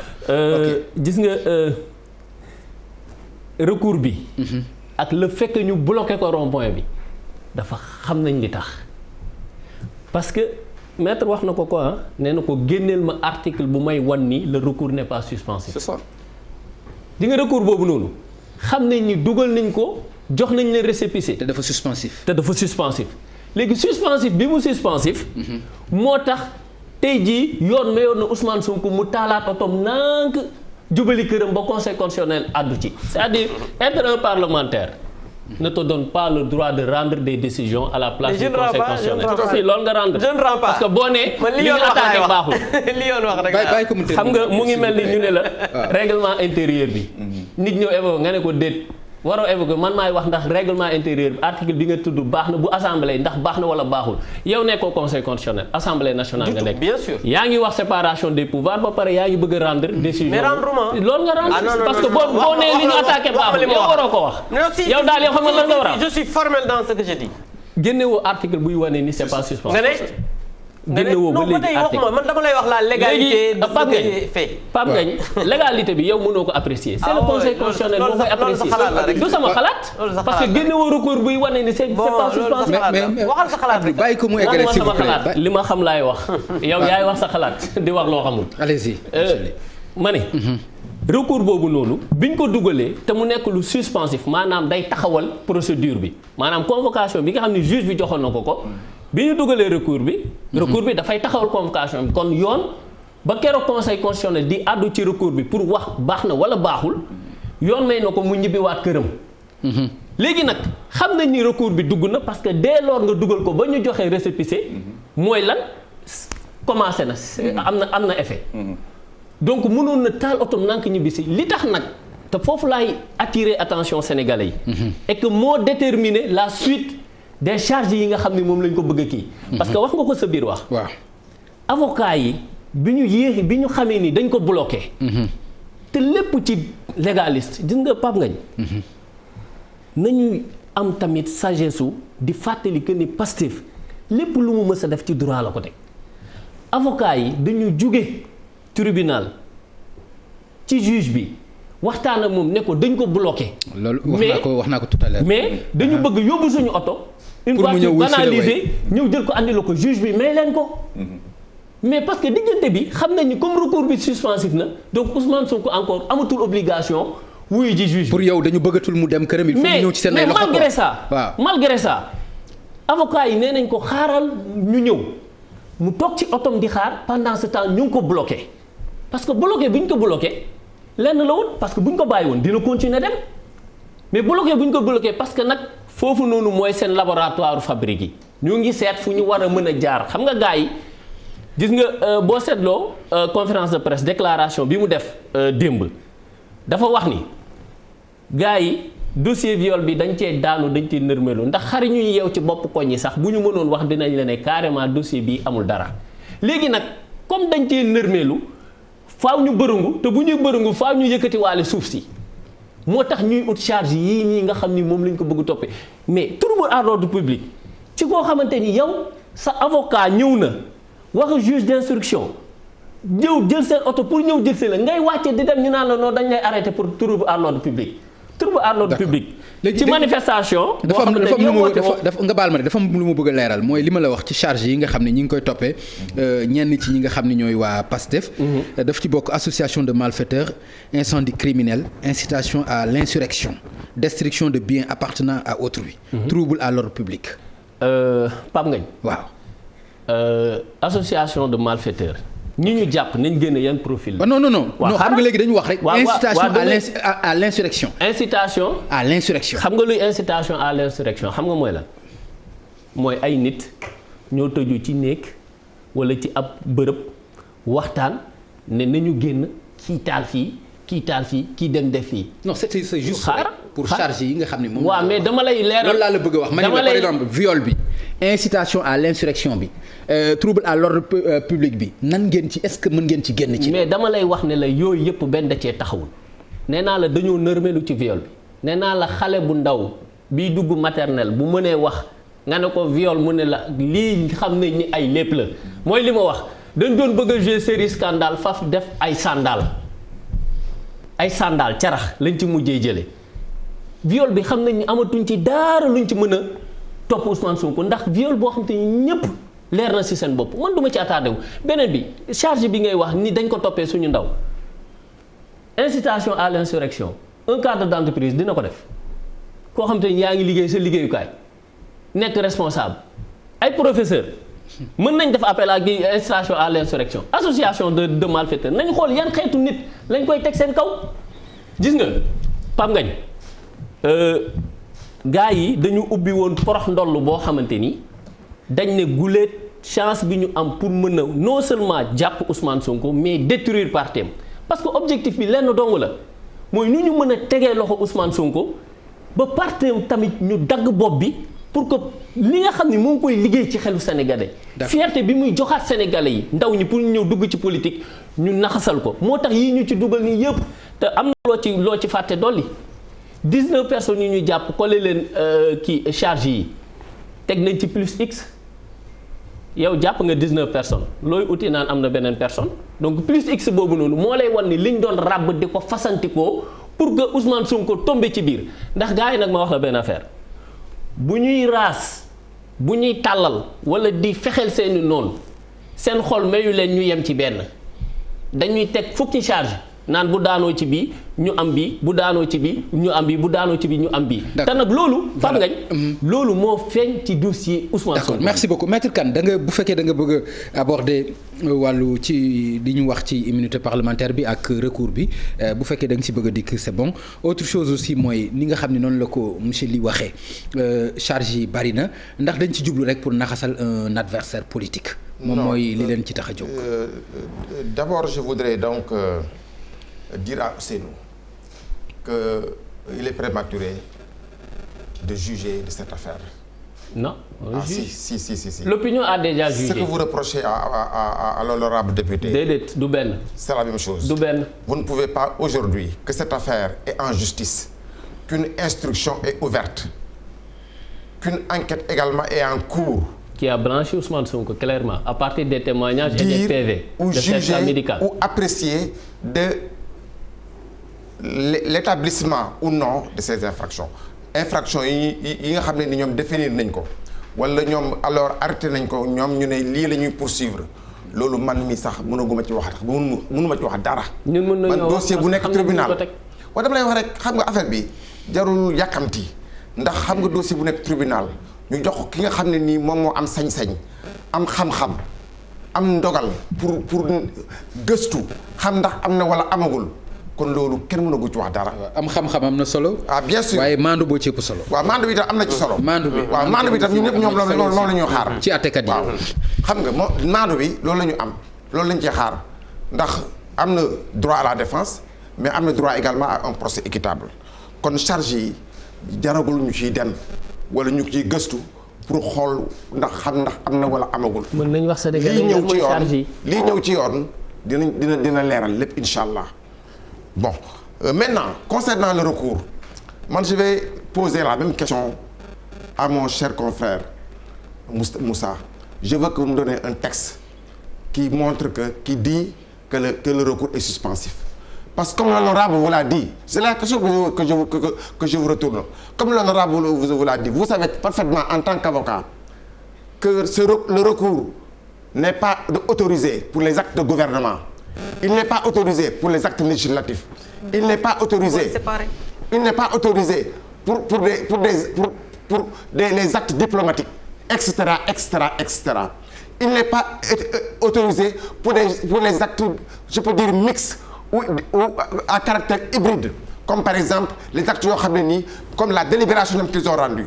Est-ce une délibération? Est-ce une loi? Est-ce un règlement? Est-ce un acte juridictionnel? Vous avez la question que je vous pose. Répondez à cette question-là. D'abord,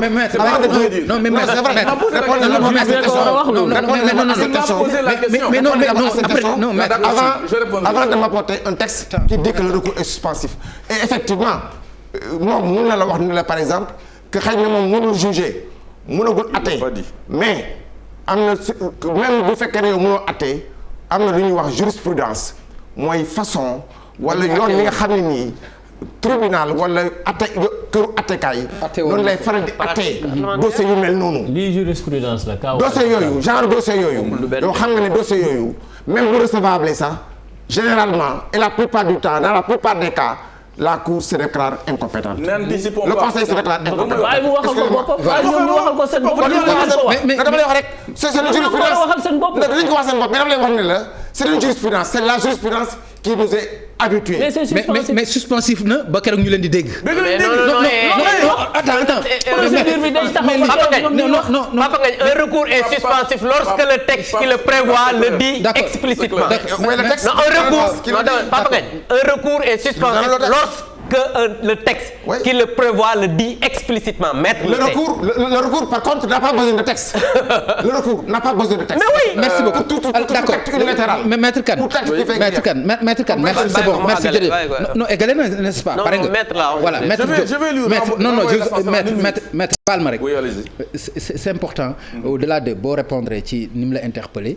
Man aussi nga ñëw ci infraction charge yi nga xam ni jëlaat na ko mu nekk troisième charge yi aju ci li nga xam ni moom la jëlee garde à vue bi moom Ousmane Sonko.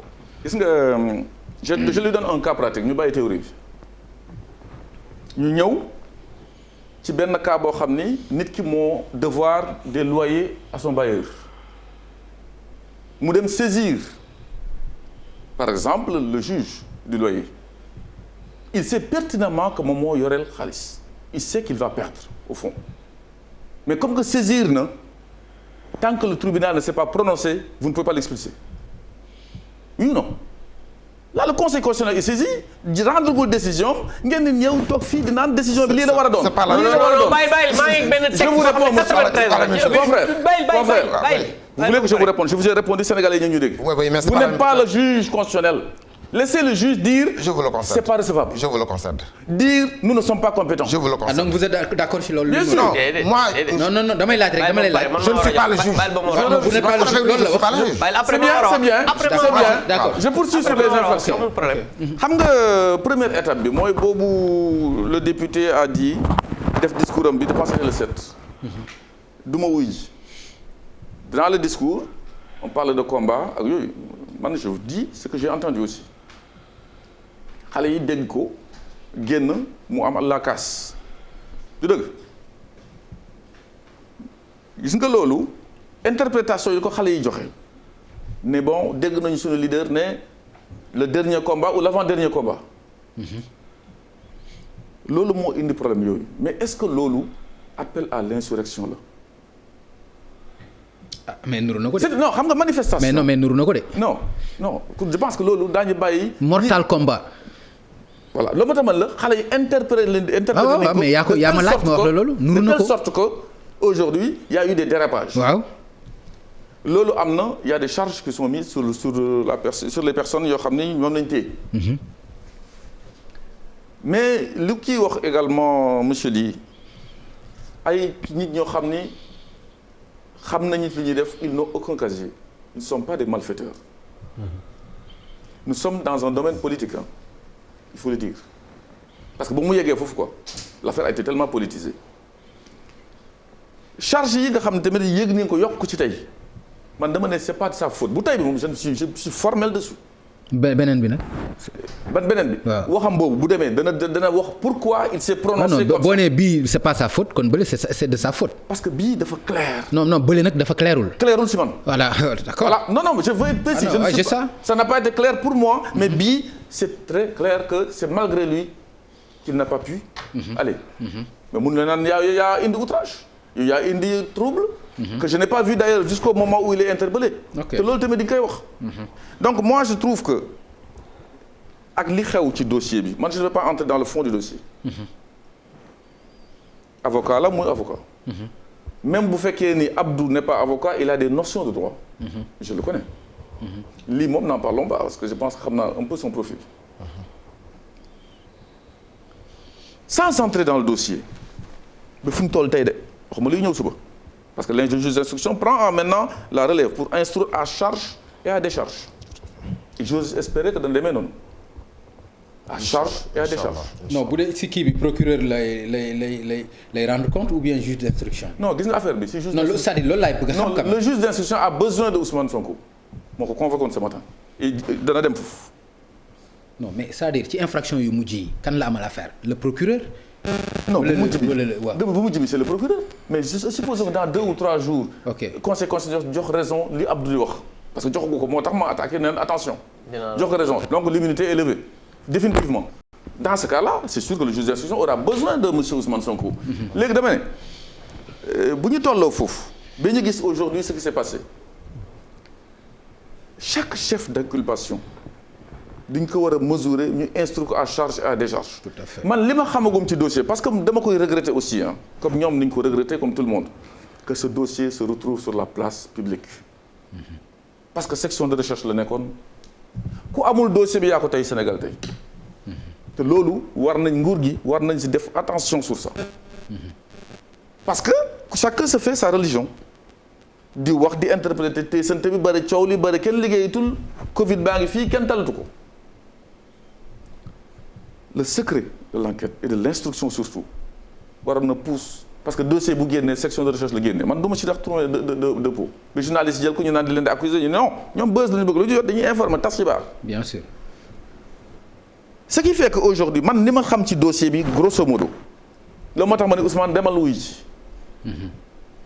tout est à décharge damay rejoindre monsieur lii lu mu wax xam nañ dossier bi factuellement objectivement man du ma dugg ci dossier bi di naan. dugg nga ci ba non comme tout est à décharge. non dugg nga ci. xam nga lu ma tax ma lay wax de tout est à décharge. ah mais bon kon kay dugg nga fi ñu ci toll aujourd'hui je suis précis ce que je dis parce que man booy plaider un dossier c'est à l'instant T. tu n'es pas prophète pour demain mais à l'instant T fu dossier bi toll tout décharge. concernant le viol.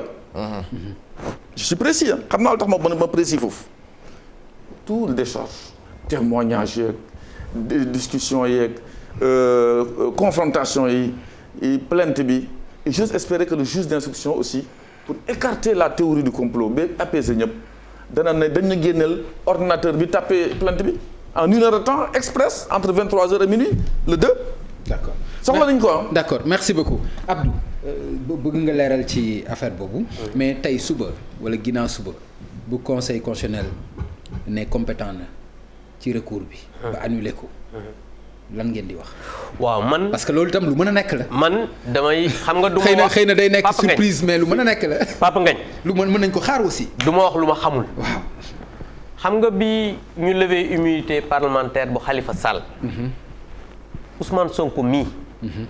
bokkoon na ci ñi signé recours ba demoon conseil constitutionnel. je suis d'accord. décision bi mi ngi décision numéro 9 après boo bëree mën naa leen ko jox ngeen gis ko.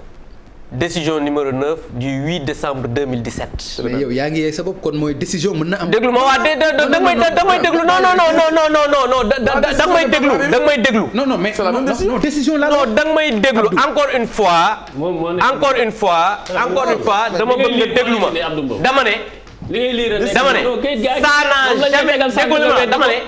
ça n'a jamais été suspensif.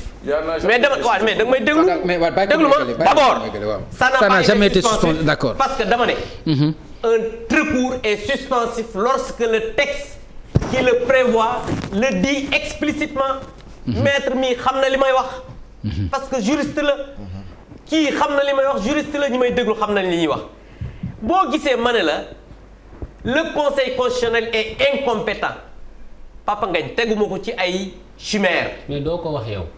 mais c'est que nag xam nga man je ne m'en glorifie pas mais yàlla dimbali na ma fekke naa lu am assemblée nationale jurisprudence déglu ma maître xam na ko kii. mais taxul nga doon constitutionnaliste tamit taxul nga doon juge. mais attends da ngay déglu nekk assemblée taxul nga doon juge constitutionnel. c'est que là yaa ngi def le juge. yaa ngi def juge. c'est que je ne fais pas le juge mais dama ne. moom may wax jurisprudence ñun ñëpp xam nañ ko dama ne.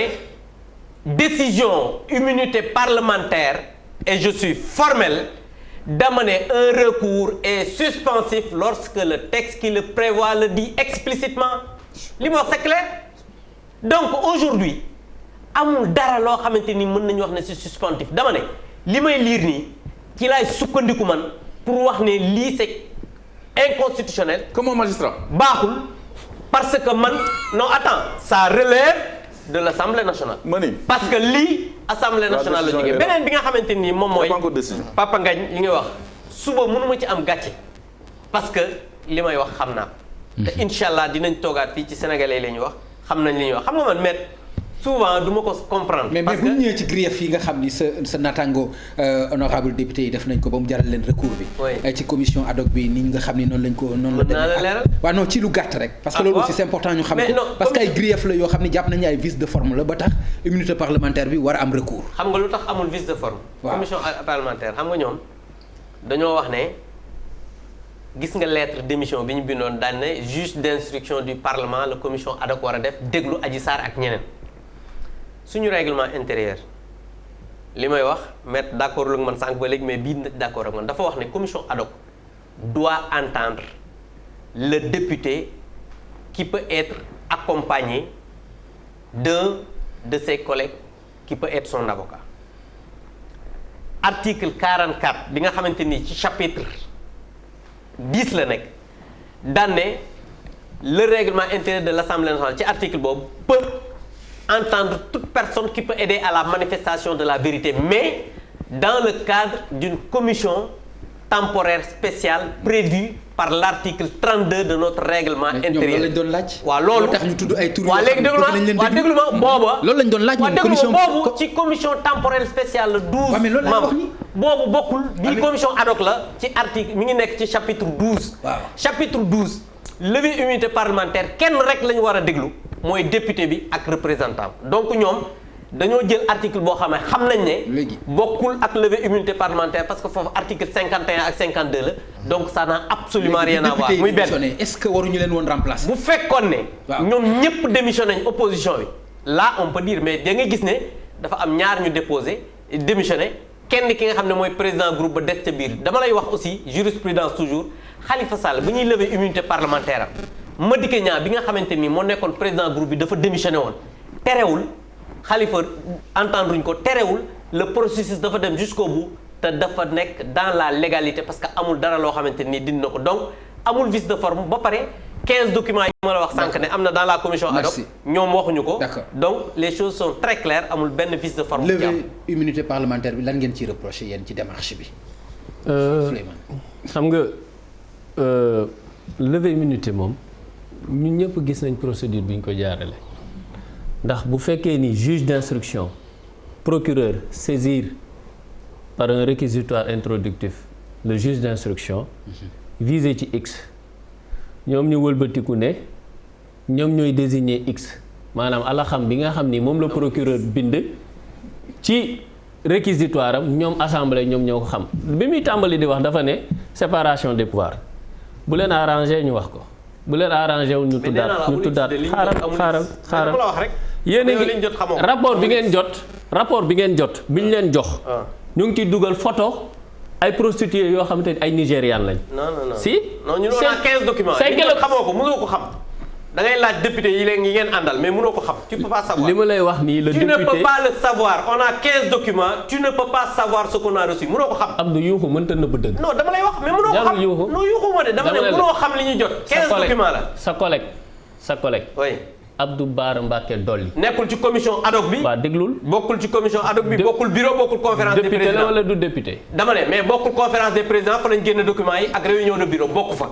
mënu koo gis bokkul commission ad hoc. donc lu la ci wax toogal rek ma wax la. waaw non dama lay wax rek dalal rek ma wax la. waxal ma ñeneen. Abdou Bara Mbacké Dolly moo génne Pape nga ñëpp gis nañ mu taxaw ak ci presse bi. ne leen ñoom dañ leen wan ci presse bi ne leen kii nii mooy Adji Sarr wane ko ci presse bi maanaam document yañ leen jox sax te maître wax na ko sax ci procès verbaux yi. ci procès voilà ci procès loolu moo ci nekk. moom moo ci nekk mais photo yooyu. présenté salon de massage bi. salon de massage bi tamit may waxaat ni ci procès verbaux yooyu noonu dañ dem jëli salon de massage yoo xamante ni seeni mbir dara leeru ci ñu ñëw ne kii lii mooy salon de massage adresse yi moom bokkul quoi adresse yi bokkul. ma ne ci procès verbal te ñu dégg ndaw si ne moom.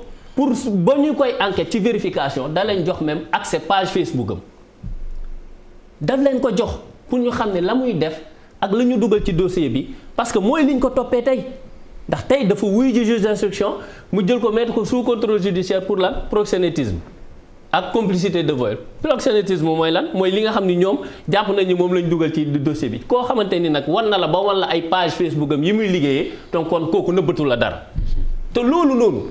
mais dossier bi ñu levé li tax ñu jël ko waroon ko jox député yi président bi ne ñëw leen sama bureau ngeen consulter ko ñuy évoquer lan secret de l'instruction ñoom instruire wuñ de parce que mooy li ma la wax ñoom bu ñu jugee ne séparation des pouvoirs bu leen arrangé wul ñu waxaat leneen parce que ñoom dans ce cas kon nangu na ni ñoom dañuy def instruction ndax bu fekkee ni dañu évoquer secret de l'instruction mais kon dañuy def instruction kon nag article 44 règlement intérieur assemblée boobu noonu. secret délibération la wax ñu déglu ma délibération. waaw dama lay wax rek li ñuy liggéeyee yow tamit. li ngeen liggéey xam naa. waaw waxuñu non xamoo ko. dama dégg yow yaa ñëw yàlla yow xam nga li ñuy liggéey. yow nga gëm yàlla. non quand même.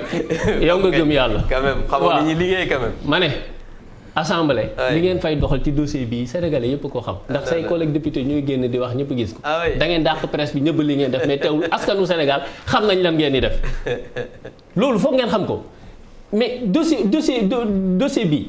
yow nan ngay ñëwee nga ne nëbb say moroomu député ne leen duñ joxe kii fond de dossier bi ñëw leen sama bureau ngeen consulter ko pour lan Khalifa Sall ba ñuy joxe wuñ dossier. loolu dégg naa. léegi Abdou Bara Dolly wax ko. gis nga nag dañ leen wan rek ñu lire mais kenn joxu leen parce que. c'est comme ça Papa. kii Papa Ngagne c'est comme ça qu'on fait. waaw baal on consulte des dossiers Papa Ngagne gis nga. kii xam na lu tax. mais nga terminer foofu.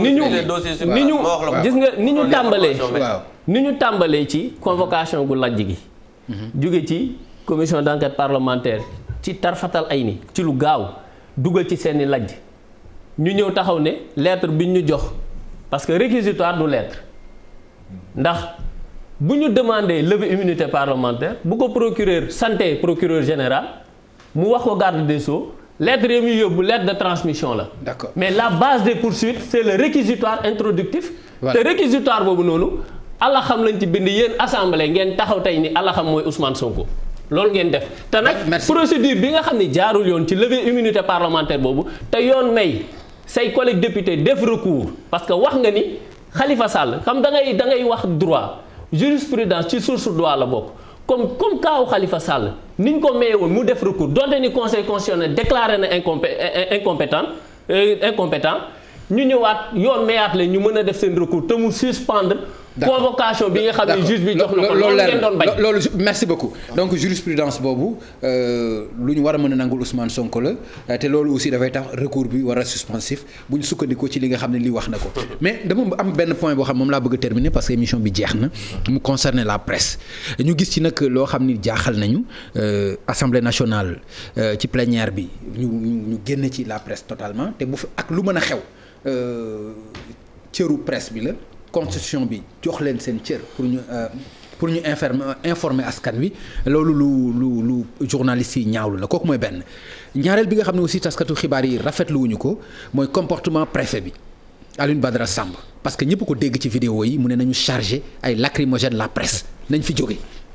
loolu yaakaar naa ñëpp gis nañ ko comportement beneen bi nga xam ni moom moo ci des mooy dañu gis CNRA def ay communiqué yu doy waar daal di ciblé 3 télévisions muy 2STV muy Sen TV muy Walfadjri pour wax ni dañu yor comportement yoo xam ni mën na indi jafe-jafe ci biir réew mi te loolu vraiment nit ñi gis nañ ko c'est-à-dire créé wuñ ay fait amu ci benn télévision bu créé fait yi ñu doon wane dañu nekk ci mbedd mi gis nit ñi di taal pono yi gis nit ñi di def nangam ñu filmer ko wan leen ko mais loolu nga xam ni ñi ngi koy bëgg a dund ak la presse est-ce que yaakaar nga ni aussi lu war a am la ak lu war a wéy la est-ce que waruñu taxaw ñu xoolaat ko maître Kane nga baal ma rek tontu ma si loolu pour ñu def tour de table ci point boobu su ko defee ñu tàggoo.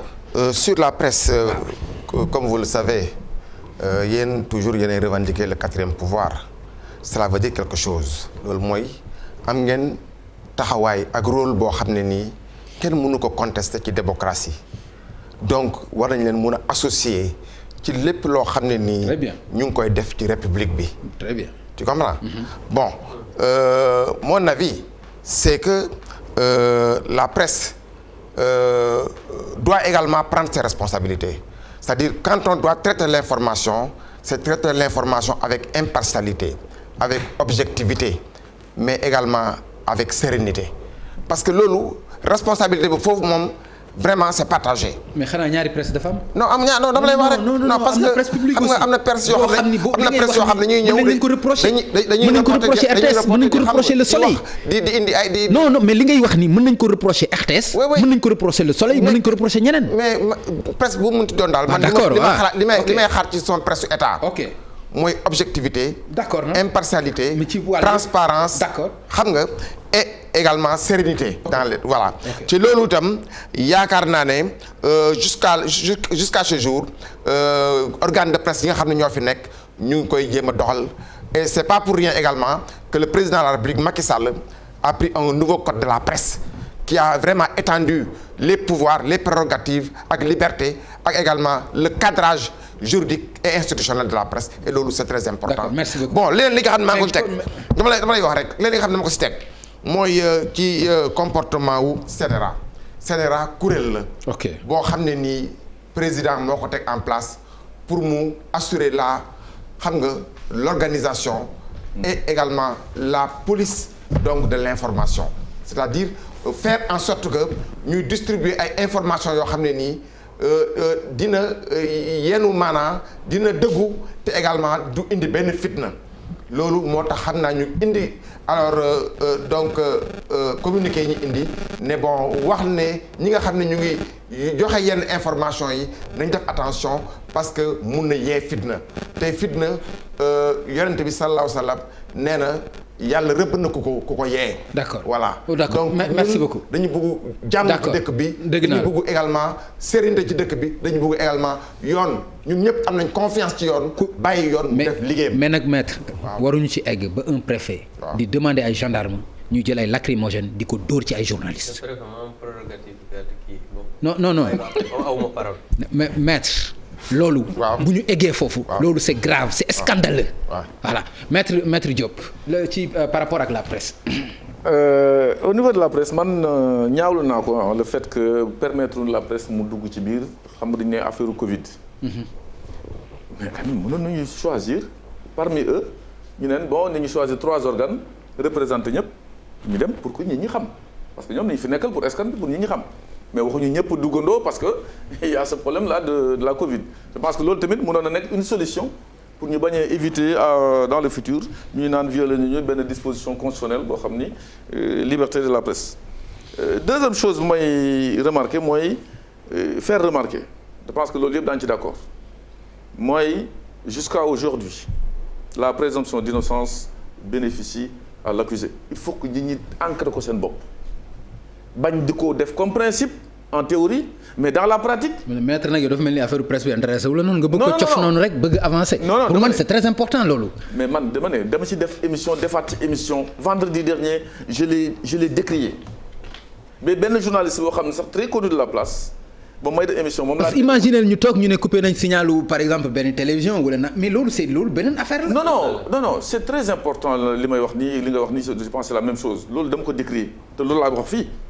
dama ne ba may dem émission vendredi benn grand journaliste du Sénégal dafa ne c'est les jeunes qui ne sont pas formés mais moo kon man buux naa leen dem ñu jàpp ma tëj damay dugg. c'est pour vous dire que egg nañu foo xam ni surtout coow li bëri buñ ci yokk nébulosité nañu taal lamp yi ubbi bunt yi xëcc rideau yi ñu ne nii la demee dem si ñu yoon coono. lépp leer. voilà merci maître baal ma jërëjëf temps bi moo ñu ko permettre président Abdou Mbow. waaw man je pense que je suis bien placé pour expliquer ci loolu. wax ci nga may ma ci. d'accord d'abord di wax ne man par. allez-y Abdou sa micro lañ lay xoolal rek. donc même par solidarité. de corps sax même bu fekkee ne je ne suis pas dedans. parce que taskatu xabaar laa. dëgg la donc mën naa ne man lépp loo xamante ni dafay suuxal. presse.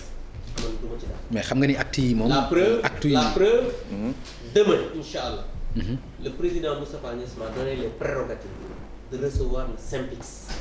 demain incha allah à 11h. je les reçois pour waxtaan ak ñoom parce que quand même démocratie ci Sénégal kenn mënatu ko na saxal. parce que liberté de presse bu ñu waxante dëgg am na fi. wax sa xalaat am na fi ku nekk nag mën nga ci am sa commentaire mais damay expliquer li xew. à l'Assemblée nationale Papa Ngagne nga may ma ko parce que bi Covid bi commencé ba léegi ñu ñëpp gis nañ ko presse bi ñëwatuñu assemblée.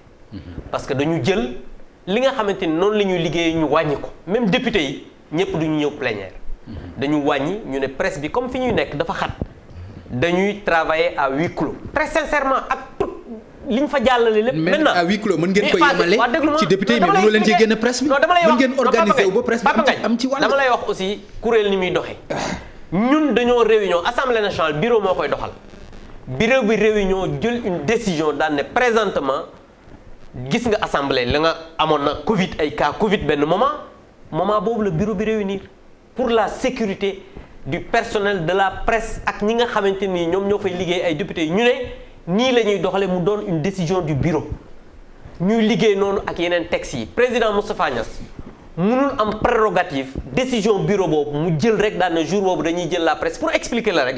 ne loolu moo waral la presse parce que keroog Mame Diarra Fam bi mu ko doon def direct par 4 fois ñëw nañ ci président assemblée nationale wax ko parce que moom am na prérogative kuy utiliser assemblée nationale téléphone mu arrêté la mais dafa ne non c'est pas la peine parce que amul dara lu ñu génn la preuve muy RFM ñëpp dañ ko doon def en direct donc Moustapha Niasse amoon na prérogative arrêté ko mais arrêté wu ko mais tey jii.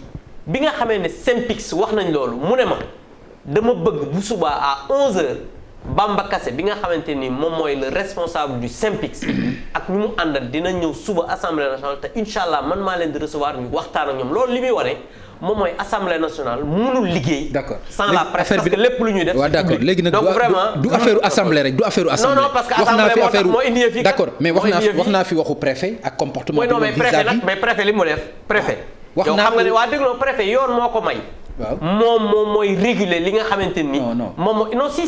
réguler wax nañ ko mais déglu ma non texte la. mais non attends texte la. non mais texte waaw mais texte la de. mais li may wax texte la de. journaliste ci guerre sax duñ ko dóor bal. non wax non loolu non côté boobu non man li may wax. journaliste xanaa ci guerre sax duñ ko dóor bal journaliste yi moom. waaw dañ leen a war a bàyyi. loolu laa bëgg a dégg def seen liggéey convenablement non sur ce plan là. merci je pense que demain yaa nga solution bi demain am nga solution bi. voilà non on aura la solution. mais maître aussi waaw man bëgg naa parce que moom bi mu nekkee DG Dakar Dem Dikk gis naa ko bu ñu tojee bus yi mooy njëkk a yuuxu léegi bu ñu tojee dëkk bi doo yuuxu yow tamit maître. mais posé ñu ma question bi. ah oui da nga war a dénoncer. non moo njëkk a yuuxu maître une minute. maître gis nga man day nekkaat beneen débat rek